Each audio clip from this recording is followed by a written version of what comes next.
망했다 이거. 공짜 와이파이 못 쓴다 이제. Di awal film, kita diperlihatkan pada sebuah keluarga. Sebuah keluarga miskin yang tinggal di daerah pinggiran Korea Selatan. Selain miskin, keluarga ini juga memiliki sifat sombong dan pemalas. Ini kombinasi mematikan. Untungnya, sebuah perusahaan berbaik hati mempekerjakan mereka sebagai packaging kotak pizza. Tapi alih-alih bekerja dengan baik, mereka malah ugal-ugalan nih teman-teman. Lipatan dibuat seenak jidat. Dan saat ditegur, mereka lebih galak. 그래서 정말 돈 10% 떼고 주겠다는 거예요, 지금? 이거 얼마나 한다고? 아, 너무한 거 아니에요?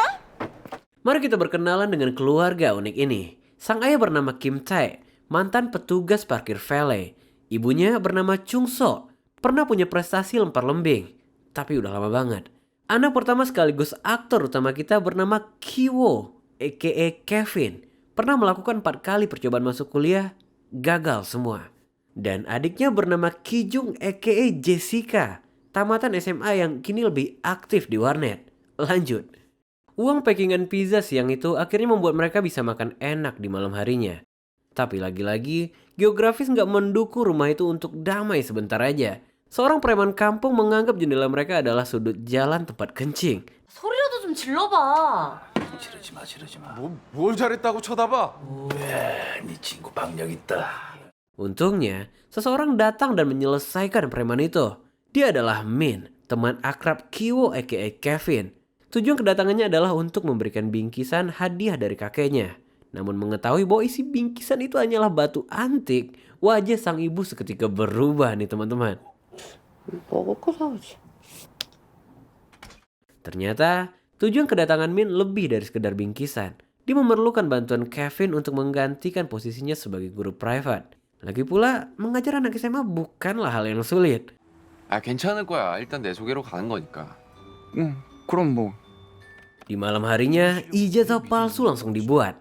Namun bagaimanapun, Kevin ini satu-satunya sosok optimis yang terlihat di keluarganya. Meskipun ini adalah ijazah palsu, dia menganggap ini hanyalah sementara. Karena suatu hari nanti, dia pasti mewujudkannya. 서류만 좀 미리 짰다고 생각하고 있습니다.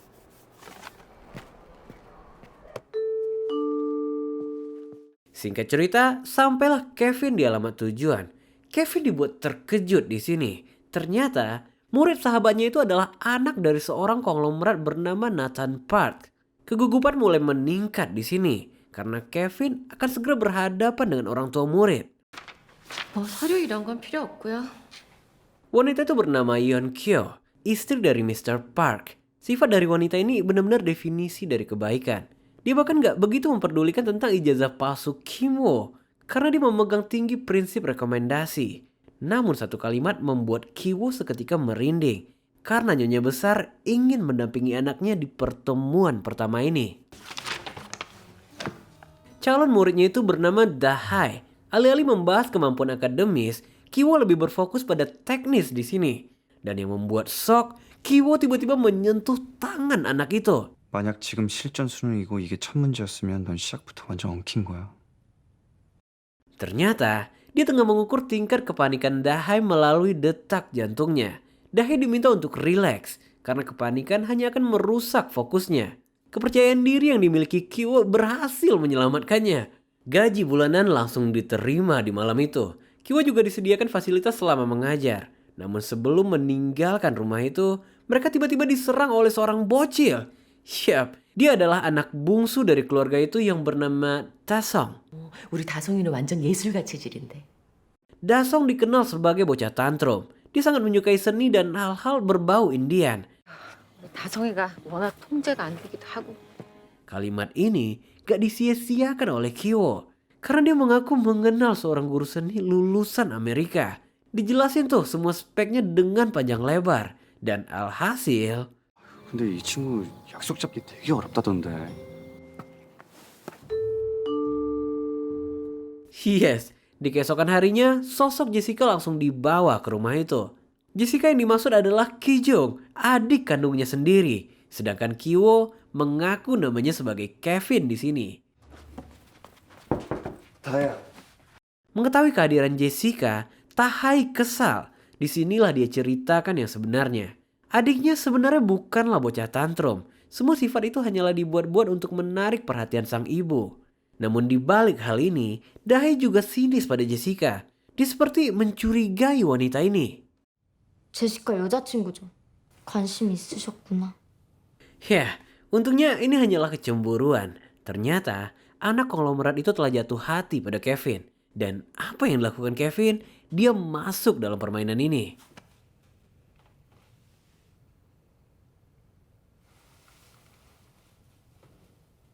애가 좀한 스팟. Kita kembali ke Jessica. 180 derajat berbeda. Jessica datang dengan karakter baru dengan kesan tegas. Dia bahkan berani menolak kehadiran sang ibu saat dia tengah mengajar Cha-sung. Disinilah Yeon-kyo meminta pembantunya yang bernama Moon Gwang untuk berpura-pura membawakan minuman. Namun sesaat sebelum mengantarkan minuman itu, Jessica bersama Da-sung telah berada di meja makan. Ketantruman juga nggak lagi terlihat pada bocah itu. Ini benar-benar ajaib. Sebenarnya, bocah itu ingin menunjukkan pada sang ibu bahwa dia ingin diperhatikan seperti yang Jessica lakukan. Kini, melalui lukisan Da-sung, Jessica pun mulai melakukan analisa palsu. 그림 우측하단 이쪽 부분을 스키조프레니아 존이라고 해서 그런 독특한 형태를 그려놨죠, 다송이가. 네. Dan liciknya, Jessica mengaku melihat zona hitam dalam lukisan si bungsu. Yang artinya, ini membutuhkan waktu yang lama untuk penyembuhannya plus biaya yang sangat tinggi. Bertepatan dengan momen ini, Mr. Nathan Park pun kembali. Istrinya memperkenalkan Jessica pada suaminya. Sebagai ucapan terima kasih, Jessica pun diantar pulang menggunakan supir. Jessica tentu nggak ingin supir itu mengetahui keberadaan rumahnya. Jadi, dia minta diturunin di stasiun aja.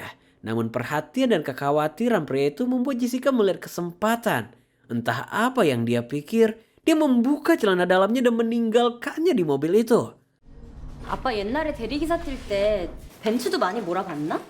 Dan Shin pun berpindah ke sebuah kantin pinggir jalan. Di tengah makan keluarga itu, Jessica sempat menertawakan keluguan keluarga kaya itu. Bisa-bisanya mereka mempercayainya. Padahal, pengetahuannya tentang psikologi hanya dia pelajari semalam di internet. Selebihnya dia karang. Jessica di momen ini juga sempat menanyakan tentang keahlian sang ayah dalam menyetir. Dan gua rasa, kita udah bisa menebak nih kemana arahnya.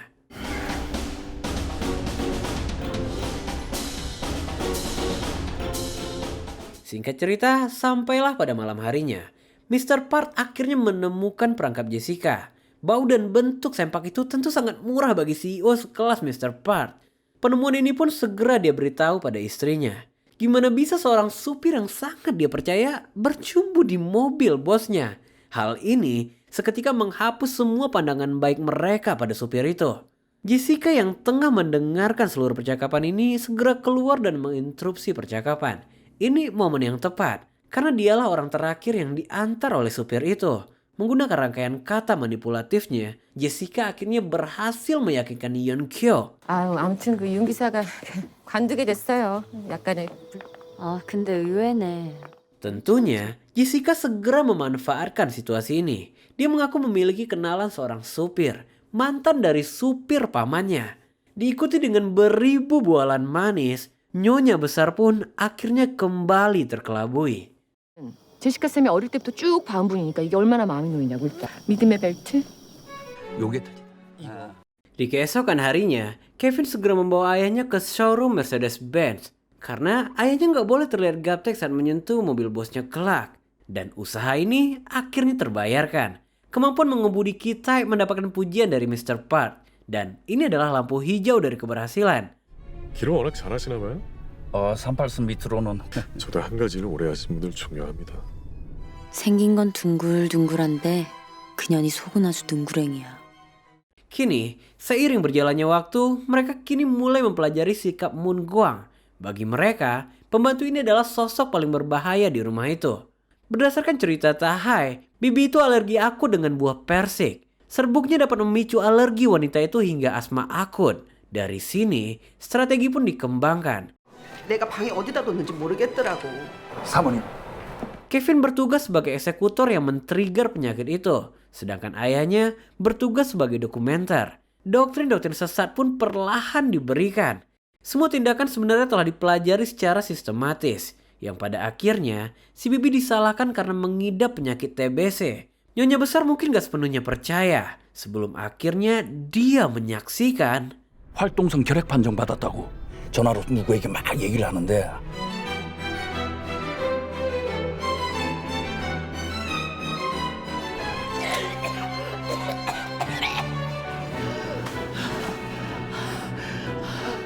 Gak berselang lama sejak hari itu, Nyonya Besar segera memecat pembantu itu.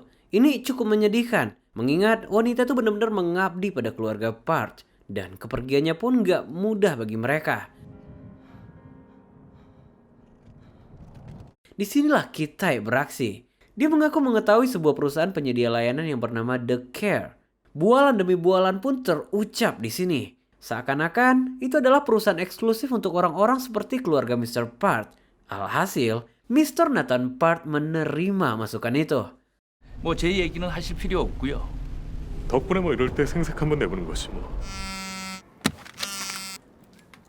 Di keesokan harinya, Yeonkyu menghubungi perusahaan The Care. Perusahaan yang sebenarnya hanyalah akal-akalan keluarga Kevin. Bahkan, Yeonkyu diminta untuk membayar uang keanggotaan sebelum kerjasama dimulai. 토지 대장이요? 아, 예. Dan singkat cerita, Chung-so pun bergabung ke rumah itu. Satu keluarga besar mereka di sana. Apa nggak gila? Meski begitu, mereka harus tetap stay on karakter. Karena peraturannya, mereka nggak saling mengenal satu sama lain. 왜 그래? 똑같다. 둘이 냄새가 똑같아. Dan siapa sangka, Dasong merasakan kejanggalan di sini. Karena supirnya memiliki bau yang sama dengan si Bibi. Begitupun gurunya. Bau adalah kata yang krusial di film ini. Karena sebenarnya mereka sekeluarga menggunakan sampo dan parfum yang berbeda. Tapi gimana bisa bocil kematian itu mencium bau mereka? Apakah itu bau-bau kemiskinan? 현재의 날씨는 맑다. Singkat cerita, beberapa saat pun berlalu. Di akhir pekan, keluarga Mr. Park berencana untuk berkemah di luar. Dia meninggalkan semua hal yang perlu dilakukan pembantu. Karena mereka akan meninggalkan rumah di hari itu. Dan tahu refleks pertama yang mereka lakukan begitu rumah itu kosong?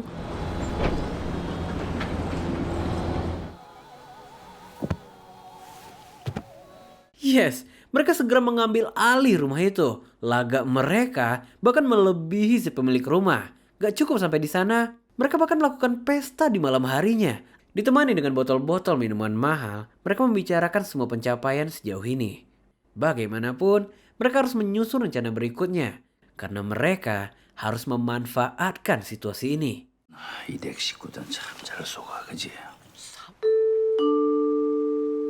Namun di tengah keugal-ugalan mereka, bel tiba-tiba berbunyi. Ini seketika membuat suasana menjadi hening. Ternyata itu adalah mantan pembantu sebelumnya. Moon Gwang menyapa dengan begitu hangat. Dia mengaku membutuhkan bantuan karena beberapa barangnya masih tertinggal di basement.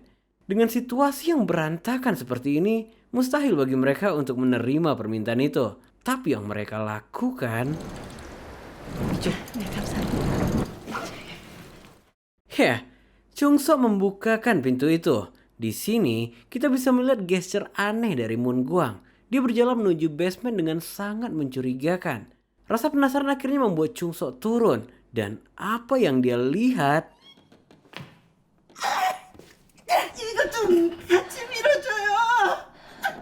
Ternyata, rumah itu memiliki terowongan rahasia. Dan yang lebih mengagetkannya, Moon Gwang kini nggak lagi bersandiwara. Dia berlari berteriak memanggil seseorang yang ada di basement itu. Suasana seketika menjadi intens di sini.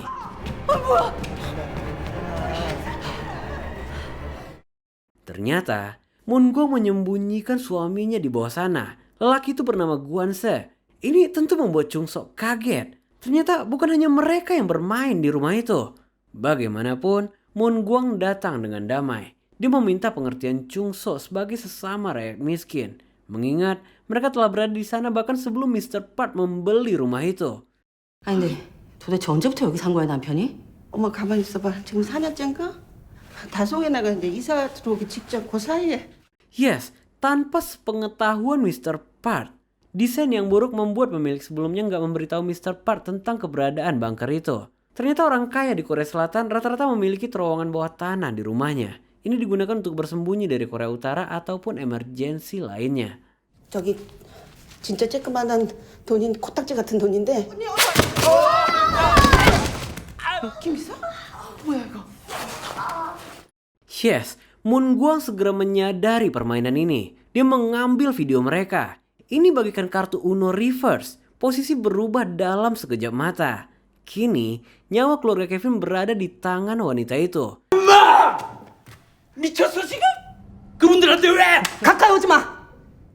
Meski sama-sama serigala berbulu domba, setidaknya Moon masih menghormati keluarga Mr. Park sebagai majikannya.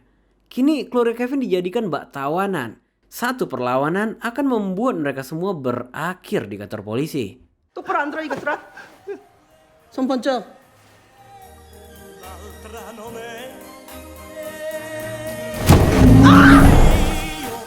Sialnya, Kevin berhasil memanfaatkan kelengahan Moon Gwang. Dia mendorong pasangan itu dan merebut handphonenya. Alhasil, keluarga Kevin kembali memegang tahta. 잘 눌러야 돼. 잘못 눌러. Tapi, belum selesai menghela napas, sebuah panggilan kembali terdengar. Kali ini, panggilan itu berasal dari majikannya. Yeon-kyo mengaku membatalkan perjalanan mereka. Dan dalam waktu kurang dari 10 menit, mereka akan segera sampai di rumah. 짜파구리가 뭐야? Ini adalah kekacauan besar. Moon dan suaminya diseret kembali turun ke basement. Namun sebelum selesai membereskan kekacauan itu,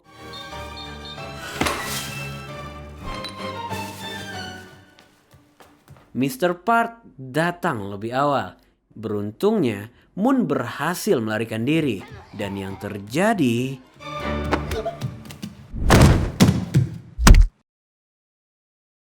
Tendangan itu seketika membuat Moon gak sadarkan diri. Tapi mereka gak punya pilihan. Dan kini dia harus menghandle Gyeon-se, membuat agar lelaki itu bisa tenang. Anehnya, lelaki itu malah menghempaskan kepalanya berkali-kali ke saklar lampu. Alasannya, itu sebagai tanda sambutan sekaligus terima kasihnya pada Mr. Park. Tapi yang sebenarnya, lelaki itu tengah mengirim kode Morse pertolongan. Kita tentu gak menyadari hal semacam ini. 보기에 좀 이상하죠. Sementara di atas, Chung-so masih dibuat cemas karena majikannya nggak kunjung masuk kamar. Yeon-kyo malah curhat di sini. Anak bungsunya mengaku pernah melihat hantu di rumah itu. Dan sebenarnya, hantu yang dia lihat adalah suami dari Moon.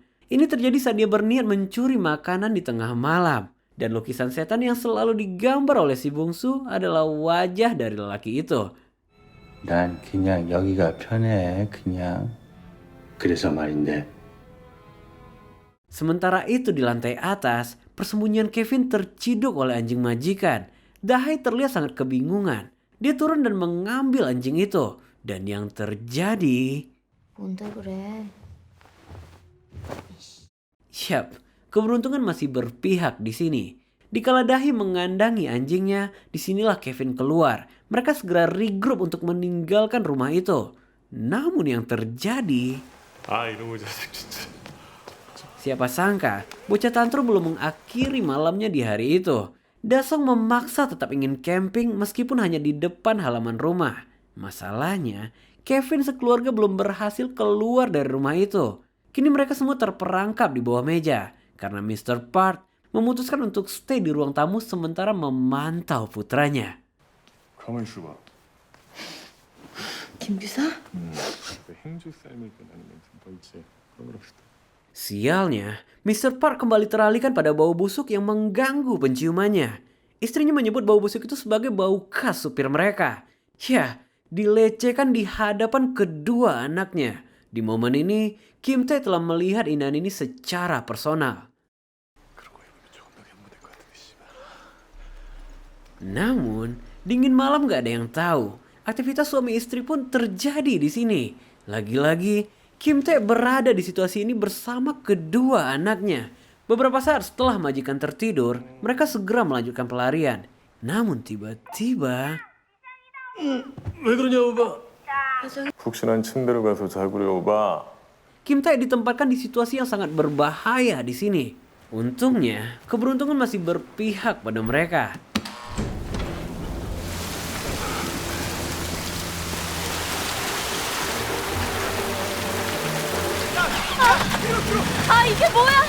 Namun sesampainya mereka di rumah, air telah memenuhi setiap sudut.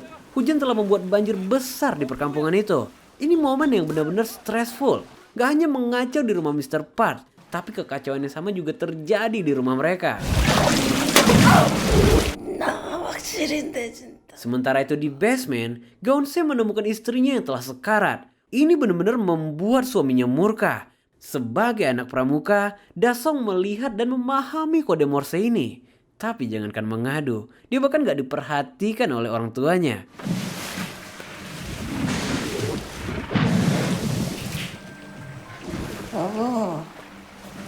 Sementara itu, Kevin sekeluarga mengungsi ke sebuah aula gor. Sempat terjadi deep talk dengan ayahnya.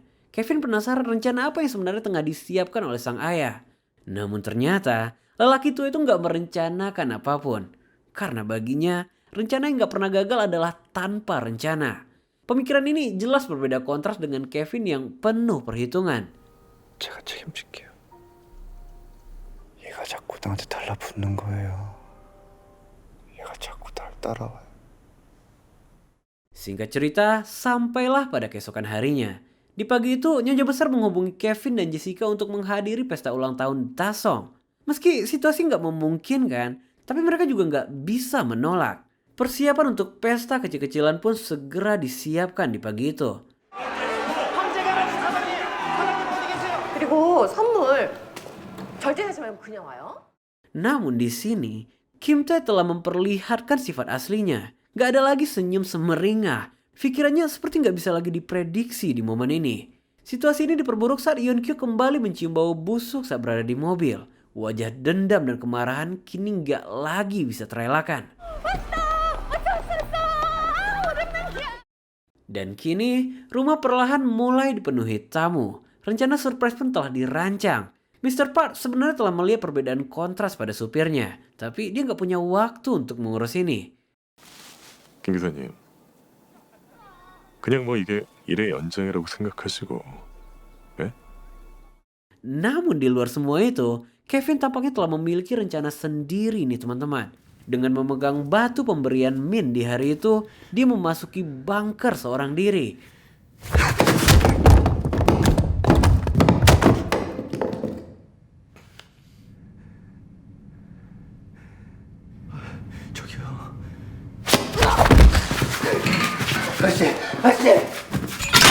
Yes, Kevin masuk jebakan Gaunse. Tanpa sepatah kata pun, pria itu segera mengeksekusinya.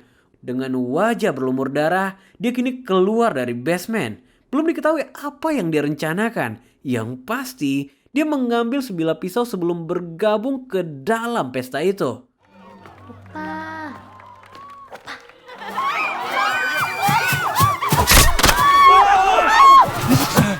Yes, pria itu mengejar dan langsung menikam Jessica. Chung So yang menyadari ini segera menyelamatkan anaknya.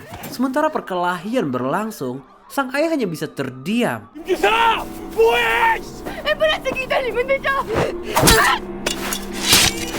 Namun satu hal yang kembali mengalihkan perhatian, Mr. Park menutup hidung saat mencoba mengambil kunci mobilnya di sebelah Kim Tae. Kim Tae nggak lagi bisa menerima ini.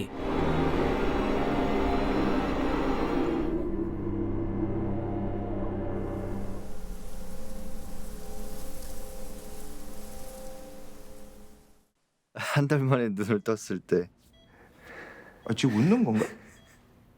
Kini beberapa saat pun berlalu. Di sini kita melihat Kevin yang telah berhasil diselamatkan. Namun kini dia mengalami geger otak yang membuatnya tertawa setiap waktu. Dia dan ibunya dinyatakan terlibat, tapi hukumannya relatif ringan karena mereka hanya menjalani masa percobaan. Mr. Park dinyatakan tewas dalam kejadian itu. Begitupun Jessica. Sampai hari ini, polisi belum mengungkap motif di balik peristiwa ini karena Kim Tae masih belum ditemukan sejauh ini. Berselang beberapa bulan, media mulai berhenti menyoroti kasus ini. Kevin pun mulai mencari keberadaan ayahnya. Dia mencoba mengawasi rumah mewah itu dari jauh, yang dimana kini telah dihuni oleh seorang penduduk Jerman. Berjam-jam dia mengawasi rumah itu, hingga tiba-tiba lampu kembali berkedip. Kevin segera mencatat semua kedipan ini. Menggunakan kode Morse yang dia pelajari di pramuka, Kevin akhirnya dapat membaca pesan itu. Ternyata ayahnya bersembunyi di bunker rumah itu. Kejadian hari itu bak mimpi baginya. Dia bahkan gak sepenuhnya sadar perbuatannya. Kini dia juga menganut gaya hidup seperti yang pernah dilakukan Guanse dulu. Mencuri makanan dan mencoba menyampaikan kode ini setiap malam. Berharap suatu saat Kevin melihatnya. 그래도 집이 한동안 비어 있었던 덕분에 문광님을 예의를 갖춰서 보내드릴 수가 있었는데 이만 줄인다. Disinilah Kevin berjanji. Dia berjanji akan bekerja keras untuk menjadi orang kaya. Dengan ini, dia akan membeli rumah itu sehingga sang ayah dapat keluar tanpa ada lagi ketakutan. Lama-lama, keluarga penjahat ini mulai mengambil posisi sebagai korban. Ya, tanpa kita sadari, ini adalah ending yang epic untuk sebuah definisi parasit. Well, buat teman-teman yang menikmati video ini, jangan lupa di-share ke teman-teman kita semua. Di-like dan di-subscribe juga. Karena kita akan bertemu lagi di video selanjutnya. Bye-bye. 그날이 올 때까지 건강하세요. 그럼 이만.